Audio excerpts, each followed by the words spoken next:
হে বন্ধুরা, welcome to another episode of Rahul's world. আজকের এই ভিডিওতে আমি আপনাদের দেখাতে চলেছি যে আমার আগের ভিডিওর আমি যে প্রমিসটা করেছিলাম, যেখানে বলেছিলাম যে র্যাবিটের বাচ্চা নেক্সট ভিডিওতে দেখাবো। তো অলরেডি আমার র্যাবিটের বাচ্চা হয়ে গেছে, সেটা নিয়ে বিস্তারিত আজকে এই ভিডিওতে দেখাবো। বলবো কটা কি হয়েছে, কটা বাচ্চা হয়েছে, কি স্টোরি, কি যাবতীয় বৃত্তান্ত, কি হলো না হলো, সব কিছু আজকে এই ভিডিওতে বলবো। প্যারালালি এদের কেয়ার এবং এদের বেস্ট ফিডিং কীভাবে পসিবল হয়, কীভাবে করাতে হয়, সেগুলো আমি আজকে এই ভিডিওতে দেখিয়ে দিতে চাই। তো আমি একে একটু সরাতে চাই, এই সরে যায়, ওইদিকে থাক। হ্যাঁ, তো আমি আজকে সব কিছু আজকে এই ভিডিওতে দেখাবো। ভিডিওটি খুব ইন্টারেস্টিং এবং ইনফরমেটিভ হতে চলেছে, তাই ভিডিওটিকে লাইক করবেন, নতুন হলে সাবস্ক্রাইব করবেন। চলুন দেখানো যাক।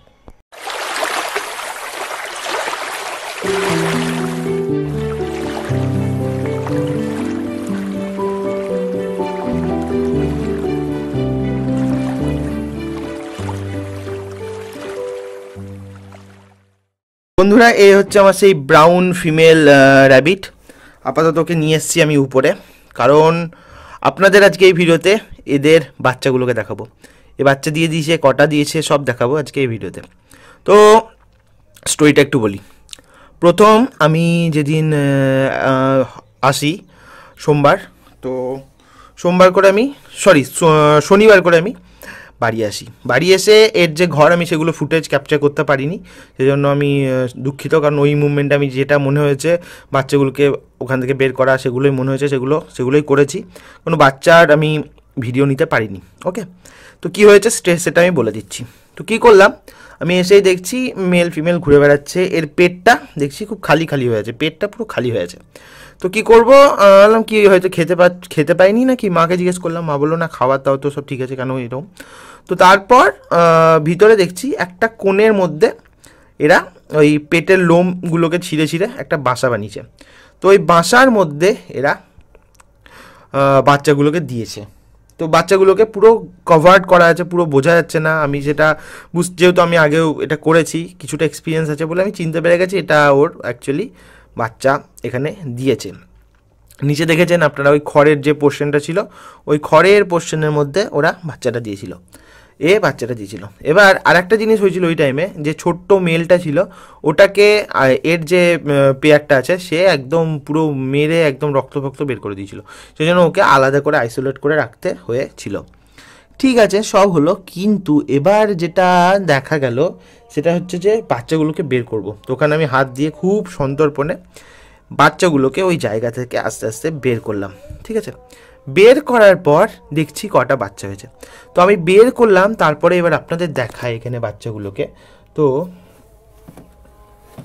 এই যে আপনারা দেখতে পাচ্ছেন এখানে বাচ্চাগুলো আছে।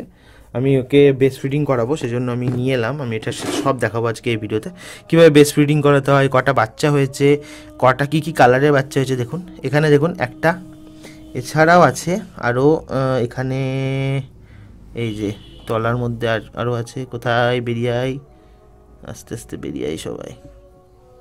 তো এই যে সব এখানে চলে গেছে, এই যে দেখতে পাচ্ছেন এখানে 3টে টোটাল বাচ্চা আছে। আমি বাচ্চাগুলোকে বের করি। একটা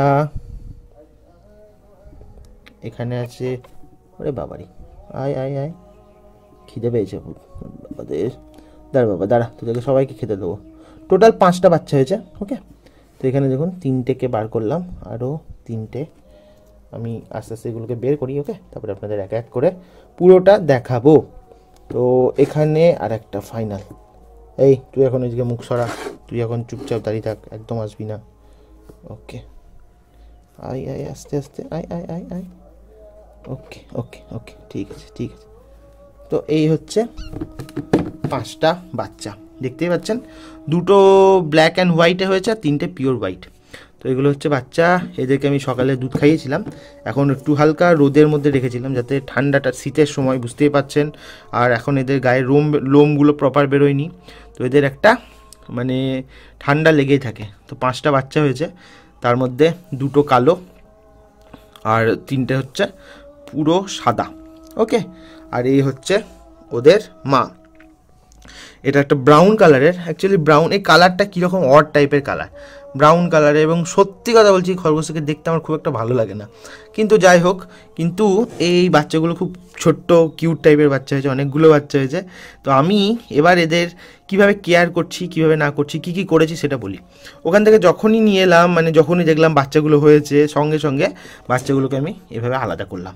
এটা আপনারা অলওয়েজ করবেন, যদি না করেন কি প্রবলেম হবে, এরা জেনারেলি বাচ্চা দেওয়ার পর অনেক সময় দেখা গেছে মানে ব্রেস্ট ফিডিং করায় না, তো সেখানে বাচ্চাগুলো না খেতে গিয়ে পেয়ে একদম মারা যায়। আমি এগুলো একটু সরিয়ে দিয়ে, এগুলো হচ্ছে মানে গরম রাখার কাপড়, তো যাই হোক, তো ব্রেস্ট ফিডিং করায় না, তখন বাচ্চাগুলো এমনি মারা যায়। সেকেন্ড আর একটা প্রবলেম দেখা যায়, সেটা কি, যখন এরা খাওয়াতে যায় বাচ্চাগুলোকে, এই যে পায়ে চিপে, এর উপর পা দিয়ে চিপে দিয়ে অর্ধেক বাচ্চা মরে যায় একদম চাপে, তো এই একটা কিন্তু দেখা গেছে।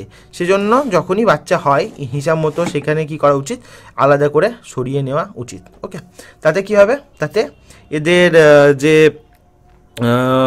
বাচ্চাগুলো সার্ভাইভ করার রেট অনেক বেড়ে যাবে। যদি একবার খরগোশের 8 থেকে 10টাও বাচ্চা হতে পারে, বড় সাইজের খরগোশ হলে তারও বেশি হয়, এগুলো এজের ওপর একটা ফ্যাক্টর তো আছেই। আর এই এর মোটামুটি 1.5 মাস আগে বাচ্চা হয়েছিল, কিন্তু সেই বাচ্চাগুলো অ্যাক্সিডেন্টালি কিছু একটা প্রবলেম হয়ে গেছিলো, তো সেই বাচ্চাগুলো তখন আমার কাছে ছিল না, আমার কাছে আসেনি, আসার আগে তখন এর বাচ্চা হয়েছিল, তখন সেখানে কিছু প্রবলেম হয়ে যাওয়ার জন্য বাচ্চাগুলোকে মারা যায় বা বাচ্চাগুলোকে আর পাওয়া যায়নি, কিছু একটা হয়েছিল। তো সেই জন্য এবার খুব সিনসিয়ারলি এবং খুব সেন্সিটিভলি আমি এইগুলোকে হ্যান্ডেল করছি, যাতে এই প্রবলেমটা যেটা এর সাথে একবার হয়েছে আর যেন না হয়। আমি এবার কি করব, আমি এদের ব্রেস্ট ফিডিং করাবো, সেটা আপনাদের আমি দেখাবো কিভাবে ব্রেস্ট ফিডিং করাতে হয়। কারণ এটা যদি আমি নর্মাল এদের কাছে ছেড়ে দিই, খেতে পারবে না এবং বাচ্চাগুলো না খেতে পেয়ে তাদের উইক হয়ে যাবে এবং তাড়াতাড়ি গ্রোথ করবে না। এরা মোটামুটি 8 থেকে 10 দিন কি 12 দিন পর চোখ ফুটে যাবে, মানে গায়ের মধ্যে যে লোমগুলো ওগুলো চলে আসতে শুরু করবে, কিন্তু ততদিন এরা খুবই মানে সেন্সিটিভ এরা, তো সেই জন্য খুব কেয়ারফুলি এদেরকে কেয়ার করাটা দরকার হয়ে যায়। সেই জন্য আমি সেইভাবে এদেরকে কেয়ারটা অ্যাকচুয়ালি করছি। তো এবার কীভাবে আমি এদেরকে ব্রেস্ট ফিডিং করাচ্ছি সেটা আপনাদের চলুন দেখাবো। আমি অ্যাকচুয়ালি এইভাবে ওদের ব্রেস্ট ফিডিং কোনো দিনই করাই না, কিন্তু যেহেতু এক হাতে আমাকে ভিডিও করতে হবে সেই জন্য আমি এটাকে এইভাবেই দেখাচ্ছি। ওকে, তো কি করব, প্রথমে একটা বাচ্চাকে নেব, বাচ্চাকে নেওয়ার পর জাস্ট দেখুন কীভাবে খাচ্ছে, ও খেতে শুরু করবে। এটা ওদের একটা ন্যাচারাল ফেনোমেনা, ও ইনস্ট্যান্ট মানে মাকে চিনতে পারে এবং সঙ্গে সঙ্গে ব্রেস্ট ফিডিং করতে শুরু করে দেয়। তো দেখুন ও কিন্তু খুব তাড়াতাড়ি খেতে শুরু করেছে।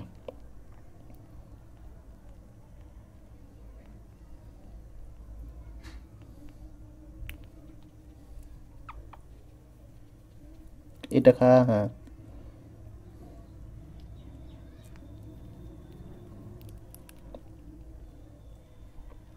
যেহেতু 5টা আছে তো, আর এদের যে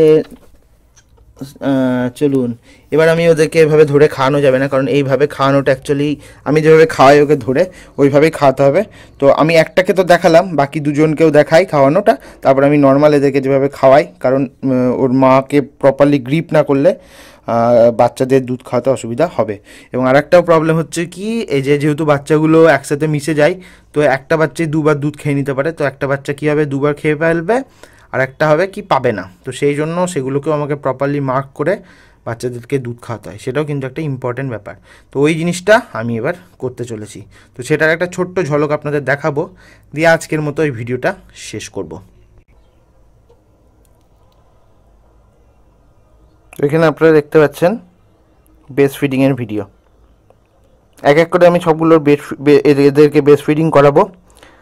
তো এই ছিল অ্যাকচুয়ালি আজকের ভিডিও। আশা করছি ভিডিওটা ভালো লেগেছে, ভালো লাগলে লাইক করবেন, শেয়ার করবেন, আর চ্যানেলকে সাবস্ক্রাইব করতে একদম মিস করবেন না। আজ আসছি, দেখা হচ্ছে খুব তাড়াতাড়ি, ততদিনের জন্য গুড বাই।